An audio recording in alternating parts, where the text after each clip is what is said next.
Well, they took him away, and they put him on a mockery of a trial, and they found him guilty, and they took him out, and they crucified him.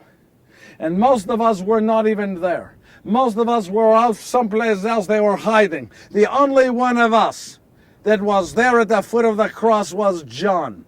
And to this very day, I give praise, glory, and honor to John for being the only one of us who had the strength to be there at the foot of the cross. I was there, but I was at a distance. I was too frightened to be there. I saw as Jesus was forced to carry his cross. And I was watching him as he was falling, and he fell again. And they made this man named Simon from Cyrene, to come out to help him to carry the cross. And I saw as they brought Jesus to the hill and they pushed him down to the ground. I saw as they stretched out his hands onto the cross. And they put nails, they hammered nails into his hands, they hammered nails into his feet, and I watched his face flinch with the pain. And then I watched as they raised up his cross, and in the ground they set it, and he shrieked with pain. And I can see from the distance, I am watching him, and I can see him, and I see his head go down and his head go back up, and he's trying to push himself up to breathe because he is suffocating.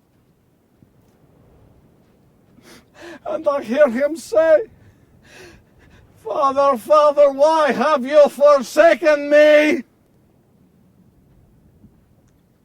But he also said to the people, he says, "Father, you must forgive them. These people are killing him." And he says to his Father, "You must forgive him." That's what Jesus is. I watched as he raised his head for a last time, and his head fell and he was dead. I saw as a soldier came and he took a sword and put it through his side. Well, after some time, people had dispersed, and Jesus was dead, and there were only John and the two Marys that were left, a few others, and I finally felt safe that I could go. So I came to where they were, and I helped them as they took Jesus down from the cross. And Jesus was laid out, and they took the linen to bury him with, and as they stretched out the linen, I was there, and I was helping them to pull Jesus' hands together and wrap him into the linen. And one of his hands fell out and hit me right on the leg. I had Jesus' blood on my tunic.